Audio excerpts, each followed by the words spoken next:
ETF index mutual funds నేర్చుకుని stock మార్కెట్లో రాణించాలనుకుంటున్నారా? వెంటనే ఈ నెంబర్కి కాల్ చేయండి. నమస్తే, welcome back to Suman TV. నేను మీ సంజయ్. ఈరోజు మనతో పాటు ఉన్నారు మోటివేషనల్ స్పీకర్ మరియు ఎమోషనల్ వెల్నెస్ కోచ్ హరిత అక్క గారు. మేమంతా మాట్లాడుకునే విషయాలు తెలుసుకుందాం. నమస్తే అండి. నమస్తే సంజయ్. మ్యామ్, షార్ట్ టెంపర్ అంటే ఇది అందరికి యూస్ అవుతుంది. ఇప్పుడున్న చిన్నపిల్లలు అసలు కోపం కంట్రోల్ ఉన్నట్ల తల్లిదండ్రుల మీద అరుస్తున్నారు, స్కూల్ టీచర్ల మీద కూడా అరుస్తున్నారు మ్యామ్. అంత విధంగా అయిపోయింది. ఏ విధంగా అంటే వాళ్ళకి ఎగనిస్ట్ గా చిన్న మాట చెప్తుంటే కోపం వచ్చేస్తుంది. అంటే వాడు జడ్జ్ చేస్తున్నారన్న ఫీల్లోకి వచ్చేస్తున్నారు తప్పితే వాళ్ళు చెప్పేది అర్థం చేసుకోవట్లా. అసలు షార్ట్ టెంపర్ అనేది అసలు ఎలా వస్తుంది వాళ్ళకి నాకు అర్థం కావట్లా. అండ్ దాన్ని తగ్గించుకోవడం ఎలా అంటారు, కంట్రోల్లో చేసుకోవాలి అంటే చాలా రిలేషన్షిప్స్ పాడైపోతున్నాయి మా ఈ షార్ట్ టెంపర్ వల్ల. అండ్ నేను కూడా ఒక ఏజ్ లో అమ్మ మీద అరిచేవాడిని, డాడీ మీద అరిచేవాడిని, చెల్లి మీద అరిచేవాడిని, అండ్ రిలేటివ్స్ అందరి మీద, ఫ్రెండ్స్ మీద, అండ్ ఒక లెక్చరర్ మీద కూడా ఒక అరిచిన రోజులు ఉన్నాయి. నాకు చాలా గిల్ట్ ఫీల్ అయ్యే తర్వాత అసలు తర్వాత బాధపడే కన్నా ముందే దాన్ని కంట్రోల్ ఉంచుకోవడం ఎలా అంటారు? 24/7 నీ కోపం వస్తుందా సంజయ్? ఉండదు. ప్రతిరోజు, ప్రతి గంట, ప్రతి నిమిషం నీకు కోపం వస్తుందా? రాదు. ఎప్పుడు వచ్చింది నీకు కోపం? కోపం అంటే మేము ఇరిటేట్ ఫీల్ అయినప్పుడు, లేదా హెవీ వర్క్ ప్రెషర్ ఉన్నప్పుడు, అండ్ ఎవరన్నా ఇది జడ్జ్ చేసినప్పుడు. మనం ఏదో ఎక్స్పెక్ట్ చేసాము, అది కాకుండా ఇంకేదో జరిగింది, ఇంకేదో అయ్యింది. మనం ఎక్స్పెక్ట్ చేసిన అవతల మనిషి బిహేవియర్ కాకుండా అది బిహేవియర్ ఇంకేదో చేశారు. And that was not okay for me. Yeah, ethically కూడా అండ్ సిస్టంలో కూడా అది దట్ ఈస్ నాట్ అలౌడ్ అన్నప్పుడు కదా కోపం వస్తుంది. నీకు ఇంకొకటి చెప్పనా, షార్ట్ టెంపర్డ్ అంటూ ఏం లేదు. ప్రతి ఒక్కరికి తెలుసు ఎవరు మన బక్రా అని. ఫ్రాంక్ గా చెప్తున్నాను. బాస్ మీదకి వెళ్ళి తొందరగా అరవం మనం. ఎస్, చాలా ట్రై చేస్తాం కంట్రోల్ చేసుకోవడానికి. ఆ కంట్రోలింగ్ పవర్ మనలో ఉంటుందిగా. ఇంకా అది దాటి అరిసాము అని అంటే మనం అవతల దానికి రెడీ అయిపోతేనే అరుస్తాం. ఈ కాలేజ్ కాకపోతే వేరే కాలేజ్ బై, ఈ మేడం కాకపోతే వేరే మేడం, ఈ బాస్ కాకపోతే ఇంకో బాస్ అన్నప్పుడే కదా అరుస్తాం. మీరు అన్నది కరెక్టే. అండ్ ఇంకొకటి చిన్న థింగ్ ఏంటంటే అక్కడ షార్ట్ టెంపర్ ఫీల్ అయ్యేది, అరిచేది కూడా మనం అనుకున్న వాళ్ళ మీదే. నాతో రిలేషన్ అంటే స్ట్రాంగ్ బాండ్ ఉన్న ఫ్రెండ్ మీద అరుస్తాను నేను. అండ్ స్ట్రాంగ్ బాండ్ ఉన్నా కాబట్టి అంటే మా ఫ్యామిలీతో నాకు స్ట్రాంగ్ బాండింగ్ ఉండడం వల్లనే కదా అమ్మ వాళ్ళ మీద అరుస్తున్నా. అంటే వాళ్ళు ఏమనుకోరు, ఏమనుకున్నా నా తల్లిదండ్రులే. ఈ విధంగా ఆలోచించి వాళ్ళని తిడుతూ ఉంటా, అరుస్తూ ఉంటాం, ఇదే చేస్తుంటారు. మీరు అన్నారు చూసారా, ఒక భర్త మీద అంటే ఒక భర్త భార్య మీద అరుస్తున్నాడు అంటే తనకి ఒక స్ట్రాంగ్ రిలేషన్ ఉంది, తను వదిలిపోదు అన్న ధైర్యంతో అరుస్తున్నాడు అని అర్థం చేసుకుంటారు. వదిలిపోదనే కాదు, అర్థం చేసుకుంటారన్న ప్రేమ కూడా ఉంది ఆ రిలేషన్షిప్ లో. నేను ఎక్కువ అంటే నా లైఫ్ లో నా బక్రా నా కొడుకు. ఫస్ట్ నా కొడుకు, తర్వాత మా ఆయన. యా, అంటే వాళ్ళు మన పైన డిపెండెంట్స్, నేను కూడా వాళ్ళ పైన డిపెండెంట్సే. నేను కూడా డిపెండెంటే. ఎందుకంటే కోపం నేను వేరే వాళ్ళ మీద చూపిస్తే నన్ను అర్థం చేసుకోలేకపోవచ్చు. వీడికి నేను తర్వాత సారీ చెప్పుకుంటే అర్థం చేసుకుంటాడు. వాడు కూడా అంతే. మా బాబాయ్నా కూడా ఆడికి ఎక్కువ కోపం వచ్చిందంటే ఫస్ట్ వచ్చి నా మీదనే తీస్తాడు. ఎందుకు, వాడికి కూడా తెలుసు అమ్మకు ఒక అపాలజీ లెటర్ రాస్తే సరిపోతుంది. అమ్మ రియల్లీ సారీ, నెక్స్ట్ టైం నేను రిపీట్ చేయను, sorry, thank you, I love you. వాడి way of dealing my anger. వాడి యాంగర్ ని వాడు అలా డీల్ చేసుకుంటాడు. మన అందరిలోని anger, stress management techniques, anger management skills ఉంటాయి. కాకపోతే ఆ పర్సన్ ఐదర్ బక్రాని అంటున్నాను, they are very known ones for us. మనకి చాలా closed persons to the heart. Okay, నాకు కోపం వచ్చింది అని అంటే ఓకే, ఒక 2 రోజులు అలిగిలా, 3వ రోజు నన్ను వదిలి వెళ్ళిపోరు. ఒకవేళ ఆ మనిషి వదిలి వెళ్ళిపోయాడంటే అప్పుడు కదా డిప్రెషన్ స్టార్ట్ అయ్యేది. Yeah, that's the next level. So ఇది షార్ట్ టెంపర్ అంటూ ఏ స్టేట్ ఆఫ్ మైండ్ లేదు. ఇట్స్ లైక్ మనకు తెలుసు, కానీ ఆ కోపం బయటికి వెళ్ళకపోతే జరిగే డ్యామేజ్ కంటే బయటికి వెళ్ళిపోవడమే మంచిది అనుకుని మనం కూడా బయటకు అరుస్తాం. ఎస్, దట్ ద రీజన్ చెప్తున్నాం. ఇంక ఇది ఎలా కంట్రోల్ చేసుకోవాలి అని అంటే మన ఇన్నర్ చైల్డ్ నుంచి ఆపరేట్ చేస్తాం సంజయ్. చాలా మంది చెప్పారు, నాకు చాలా మంచిగా అనిపించింది ఏంటంటే మన ఫోటో చిన్నప్పటిది తీసుకుని బాత్రూంలో స్టిక్ చేసుకోవాలంట. మన inner child photo maybe 7 years నుంచి 9 years బాబు కానీ పాప కానీ మనది పెట్టుకొని ఎవ్రీడే మనం తనతో మాట్లాడాలంట, తెలుసా? ఎందుకంటే ఆ చైల్డ్కి ఏదో కావాలి, దొరకలేదు. ఏదో బిహేవ్ చేసింది కానీ బిహేవియర్కి అప్రిసియేషన్ దొరకలేదు. సో కన్ఫ్యూజ్డ్గానే పెరిగాం. ఏది రైట్ ఏది రాంగ్ అని అర్థం కాలేదు. But we are condition to behave right always. ఎప్పుడు రైట్ బిహేవ్ చేయడానికి కండిషన్ చేయడం. దొంగతనం చేయకూడదు, అబద్ధాలు ఆడకూడదు, అమ్మ నాన్నల్ని మంచిగా చూసుకోవాలి, భార్యని తిట్టద్దు కొట్టద్దు, మన డిపెండెంట్స్ బాగా చూసుకోవాలి. Can you see the ideal relationships? Ideal గా ఇలా ఇలా ఇలా ఇలా బిహేవ్ చేయాలి అని ఆల్రెడీ మనం చెప్పుకుంటూ నేర్చుకుంటూ పెరిగాము స్టోరీస్ నుంచి, మన లాంగ్వేజెస్ నుంచి. ఇప్పుడు పెద్దవాళ్ళని గౌరవించాలి, యా కదా, బాగా చదువుకోవాలి, బాగా సంపాదించాలి. But when you're seeing you're behaving opposite to that, దానికి మనం ఏదైనా కొంచెం అవతల వైపు వెళ్ళినా మనలోంచి గిల్టీ స్టార్ట్ అయిపోతుంది. ఇలాంటి ఎమోషనల్ జర్నీలో 35 years, 40, 45, కొంతమంది 70కి రీచ్ అయినా కూడా ఆ లోపల సాటిస్ఫాక్షన్ రావట్లేదు. వాళ్ళని వాళ్ళే మేనేజ్ చేసుకోలేకపోయారు. ఎందుకంటే ఆ ఇన్నర్ చైల్డ్కి రైట్ ట్యూనింగ్ ఇవ్వాల. రైట్ ఇన్ఫర్మేషన్ ఈస్, ఒకరోజు బాగుంటాం సంజయ్, నెక్స్ట్ డే బాగోకపోవచ్చు, రెండు ఓకే.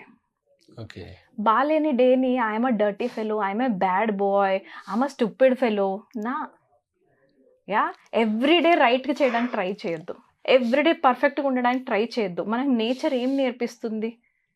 సూర్యుడు పొద్దున్న వస్తాడు, రాత్రి కల్లా వెళ్ళిపోతాడు. And that is the beauty where moon comes in. చంద్రుడు అందంగా ఉంటుంది, చీకటిలో కూడా మనకి వెలుగుని కొంచెం కొంచెం ఇచ్చే స్టార్స్ అండ్ మూన్ వస్తాయి, అదే దాని బ్యూటీ. రాత్రి సన్ ఎందుకు లేడు అని అనుకోవద్దు, పొద్దున పూట చందమామ ఎందుకు రాడలే అని అనుకోవద్దు. ఏ టైంకి ఆ టైంకి అది ఎంజాయ్ చేయండి. అంటే బాగుంది, మనకు నేచర్ నేర్పింది ఏది, సిచ్యువేషన్ తగ్గట్టు బిహేవ్ చేయడం. అంటే ఆటోమేటిక్గా తెలుస్తుంటది, చీకటి పడ్డాక నిద్రపోవడం, వెళ్తురు రాగానే లేచి మళ్ళీ రెడీ అయ్యి మన వర్క్ చూసుకోవడం. అండ్ కోపం వచ్చినప్పుడు, అంటే ఏదైనా చిన్న ఇరిటేట్ వచ్చినప్పుడు కోపపడడం, ఆనందం వచ్చినప్పుడు నవ్వడం, అండ్ నచ్చిన వాళ్ళ మీద ప్రేమ చూపించడం, ఇదంతా సిచ్యువేషన్ బేస్డ్ అనమాట. కానీ ఆ కోపం అనేది కొన్ని సందర్భాల్లో మిస్ఫైర్ అవుతూ ఉంటది. మనం ఒక ఫ్రెండ్ అన్న, ఎంత బాండింగ్ ఉన్న ఫ్రెండ్ అన్నా, ఒక్కసారి, 2 సారి, 3 సారి, 4వ సారి కోపడ్డాం అంటే ఖచ్చితంగా వాడు ఇరిటేట్ అవుతాడు, వాడు తిరిగి పోరా అని చెప్పేసి మన యాంగర్ మేనేజ్మెంట్ అనేది ఎంతవరకు చూపించాలి, ఎంతవరకు కంట్రోల్ ఉండాలంట? ఫస్ట్ టెక్నిక్ ఉంది యాంగర్ మేనేజ్మెంట్. చాలా మంది వచ్చారు సంజయ్ నాది. ఫస్ట్ టెక్నిక్, మాటలాపి బ్రీతింగ్ స్టార్ట్ చేయండి. ఎప్పుడైతే మనము బ్రీతింగ్ పైన ఫోకస్ చేస్తామో, యాంగర్ ఎప్పుడు వస్తుంది, నీ హెవీ అయిపోయింది, స్ట్రెస్ పెరిగిపోయింది, నీకు నచ్చని జరిగిపోతుంది, so you're giving it out. నువ్వు ఆ బాల్ని పక్కన వాడికి ఇవ్వడానికి ట్రై చేస్తున్నావు. అప్పుడు ఏం చేయాలంటే ఇమ్మీడియట్గా 3 డీప్ బ్రెత్స్ సరిపోతాయి. Inhale and exhale. అది చేస్తున్నప్పుడు ఏమవుతుంది, నీ హార్ట్కి స్లోగా కార్టిజోల్ లెవెల్ తగ్గిపోద్ది. It will be like relaxed. ఇది ప్రాక్టికల్గా ఇంపాసిబుల్ అనిపిస్తుంది. ఆ మూమెంట్లో మనకి ఎవరన్నా కొట్టాలి, తిట్టాలి, ఇసరాలి అని అనిపిస్తున్నప్పుడు deep breath, this is practically impossible అనిపిస్తుంది. But you do it internally, బయటకి ఎవరు చూపించడానికి చేయొద్దు. But you just stop, pause చేసుకొని ఇమ్మీడియట్గా డీప్ బ్రెత్స్ చేయండి. మన ఫోకస్ ఎప్పుడైతే సిచ్యువేషన్ మీద నుంచి బ్రీతింగ్లోకి వెళ్ళిపోతుందో, డీప్గా తీసుకొని వదులుతాం కదా, ఇమ్మీడియట్గా బాడీలో హార్ట్ పంపింగ్ స్లో అవుతుంది, బ్రెయిన్ కామ్ అవుతుంది, నీ రిలాక్సేషన్ సెట్టింగ్లో నీ మెమరీస్ అన్నీ యాక్టివేట్ అవుతాయి, నీ బాడీలో కార్టిజోల్ లెవెల్స్ సెట్ అయిపోతాయి. అరే మామ, చిల్ మామ, పద చాయ్ తాగొద్దామా, ఇమ్మీడియట్లీ నీ వాయిస్ పైన కంట్రోల్ వస్తుంది, సిచ్యువేషన్ డ్యామేజ్ అవ్వదు. యా, షార్ట్ టెంపర్కి నేను చెప్తుంది. అలా అని చాలా హెవీగా ఉండి ఒకటేసారి బర్స్ట్ అవుతుంది అన్నప్పుడు మనం ఏం చేయలేము. సమ్ టైమ్స్ ఖాళీ హ్యావ్ టు కమ్ అవుట్. ఎందుకంటే ఈ షార్ట్ టెంపర్ ఏజ్ లో ఉన్నప్పుడే మనం టెంపర్ ని కంట్రోల్ చేసుకుంటే ఆటోమేటిక్ గా మనం అంత బర్స్ట్ అయ్యే అవకాశం ఉండదు అనుకుంటున్నా. అంటే షార్ట్ టెంపర్ అంటే మన కోపం అప్పుడప్పుడు బిల్డ్ అవుతుంది మన ఒంట్లో. Anger is not bad. You are talking to an emotional wellness coach. Anger is not bad. కోపం నీకు ఎప్పుడు వస్తుంది, అది ఇంపార్టెంట్. పేపర్ తీసుకొని రాయండి బాబా. Psychologically proved, clinical psychologists have proved, ఏ ఎమోషన్ అయినా సరే ఎక్స్ప్రెస్ చేసే ముందే పేపర్ మీద పెట్టేయండి. 80% చెత్త అందులో వెళ్ళిపోతుంది, 20% మెసేజ్ పాస్ అయిపోతుంది. మనకి మెసేజ్ పాస్ అవ్వడం ఇంపార్టెంటా? నాకు ఐఎమ్ అప్సెట్ అని చెప్తాం కదా, I'm not okay with this, I'm upset, I'm actually నువ్వు చేసిన దానికి నాకు నచ్చలేదు అని మనం చెప్పాలనుకుంటున్నాం యాంగర్లో, అంతే కదా. చెప్పాలనుకున్న మెసేజ్ అదే, నాకు కోపం వస్తుంది ఎందుకనంటే నాకు నచ్చింది జరగలేదు, నువ్వు నాకు నచ్చినట్టు బిహేవ్ చేయలేదు, లేదా నువ్వు ఏదో చేసావు, నాకు అది నా వాల్యూ సిస్టమ్కి సెట్ అవ్వట్లా, అది నేను చెప్పాలనుకుంటున్నాను. కానీ ఎలా చెప్తున్నావు, వాళ్ళు ఎలా రిసీవ్ చేసుకుంటారు? నువ్వు కొట్టి చెప్పిన దానికి, మాటలతో చెప్పిన దానికి చాలా తేడా ఉంటుంది సంజయ్. యా, కోపం ఎప్పుడైతే పేపర్ మీద రాసేసి దాన్ని చింపి కాల్ చేస్తామో 80% అక్కడే వెళ్ళిపోతుంది. 20% మెసేజ్ కరెక్ట్గా పాస్ అయిపోతుంది. ఇంకొకటి చెప్తాను, ఓకే. నిజంగానే నువ్వు ఎప్పుడు యాంగర్ మేనేజ్మెంట్ టెక్నిక్స్ నేర్చేసుకొని నేను చాలా cool person, I'm a calm person అని బిహేవ్ చేయడానికి కూడా ట్రై చేయకండి. Practically this is not gonna be possible. ఈరోజు మార్నింగ్ నేను సూపర్గా కోపం చూపించాను మా బాబు పైన, మామూలుగా కదా సూపర్గా వంగిపోయింది ఒకటి. బట్ స్టిల్ నేను ఎందుకు అంత, నేను మళ్ళీ సెల్ఫ్ ఫర్గివ్నెస్ కూడా ఇంపార్టెంటే, ఎంపతి వాడిని చూపించాలి పిల్లల పైన, అట్ ద సేమ్ టైం మళ్ళీ రిపీట్ చేయకూడదు. అలా అని నేను ఇలా చేశాను కాబట్టి నెక్స్ట్ టైం నేను చేయనన్న గ్యారంటీ కూడా ఉండదు. 1 monthలో ఒక్కసారి పడతాయి, ఎందుకంటే పడకపోతే టేక్ ఇట్ ఫర్ గ్రాంటెడ్గా తీసుకో. మ్యాక్సిమం మా అమ్మ ఏం చేస్తుందిలే, ఓ 2 తిట్లు తిడుతుందిలే, నా అప్పుడప్పుడు ఇది కూడా యూస్ చేస్తుంది అన్న సిగ్నల్ ఎప్పుడైతే ఉంటుందో యాంగర్తో పనులు తొందరగా జరుగుతాయి. అందుకు కాబట్టి మనకు ఆ ఇన్ఫర్మేషన్ ఉంది కాబట్టి మనం కూడా అప్పుడప్పుడు కోపం చూపిస్తుంటాం. నువ్వు నార్మల్గా సంజయ్ నువ్వు చేసేసి అంటే చేయకపోవచ్చు, సంజయ్ చెప్తున్నా సాయంత్రం కల్లా ఈ పని అవ్వలేదు అనుకో అన్నాను అనుకో, నీకు ఇది ఎక్కువ గుర్తుంటుంది. Because I raised my voice, నేను గట్టిగా చెప్పిన. సో నీ బ్రెయిన్లోకి బాబాయ్ నార్మల్ టోన్ కంటే పెద్ద టోన్లో చెప్పిందంటే ఫస్ట్ రిజిస్టర్ ప్రయారిటీ లిస్ట్లో నువ్వు నన్ను పెట్టుకుంటావు, నా ఫేస్ని పెట్టుకుంటావు, నా పిక్చర్ని పెట్టుకుంటావు, నేను చెప్పిన మెసేజ్ స్టోర్ చేసుకుంటావు. So anger is not bad Sanjay, negative అంటే నెగిటివ్, పాజిటివ్ అంటే పాజిటివ్. కాకపోతే పదే కోప్పడినా కూడా మనల్ని ఒక టైటిల్ ఇచ్చేస్తారు, ఈడు కోప్పడే మనిషి, ఇది ఇదే ఈ పర్సన్ అని సో అండ్ సో ఇచ్చేస్తాడు. ఆ టైటిల్ దాకా కూడా అంతలా యూస్ చేయకండి, అదొక వెపన్. మంచిగా యూస్ చేయండి, కరెక్ట్గా యూస్ చేయాలి. Absolutely ma'am. మ్యామ్ ఇప్పుడున్న జనరేషన్లో చూసుకుంటే ఈ యాంగర్ మేనేజ్మెంట్ అనేది చాలా మందిలో తక్కువ ఉంది. వాళ్ళ యాంగర్ వల్ల మేనేజ్ చేసుకోలేరు. ఇప్పుడు ఫ్రెండ్ మీద కోపడినా పర్లేదు, కోపడినా పర్లేదు అంటే కొంతవరకు కొన్ని సందర్భాల్లో, ఫ్యామిలీలో కోపడినా పర్లేదు, అండ్ మన రిలేషన్ లో ఉన్న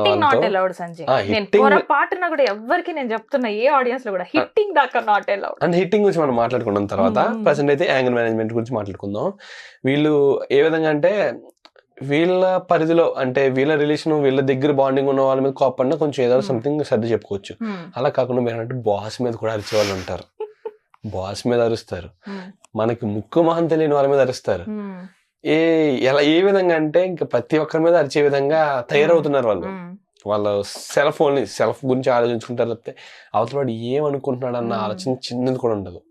ఇలాంటి వాళ్ళకి మన దగ్గర ఏమన్నా సంథింగ్ చెప్తారా మీరు? వాళ్ళతో పర్సనల్ గా మాట్లాడితే వాళ్ళ ఇన్నర్ చైల్డ్ దగ్గరికి వెళ్ళగలం. ఆ ఇన్నర్ చైల్డ్ దగ్గర ఇదే కరెక్ట్ ప్రొసీజర్ అని ఎక్కడో పడి ఉంటుంది కదా, అండ్ ఇలా చేయటం వల్ల ఇదేం తప్పు అని నేనేం అనట్లేదు. కాకపోతే అక్కడికి వెళ్ళి అలా బిహేవ్ చేసినందుకు అది మళ్ళీ రిపీట్ చేయకుండా వాళ్ళని మనం ట్రైనింగ్ ఇవ్వగలగాలి. అక్కడ మనం హెల్ప్ చేయగలం సంజయ్. గడిచిపోయిన కాలాన్ని మనం ఏం తిరిగి తీసుకురాలేము, కానీ ఫ్యూచర్ ని మంచిగా ఎలా చేసుకోగలగాలో ఖచ్చితంగా హెల్ప్ చేయగలం మనం. Thank you so much Sanjay.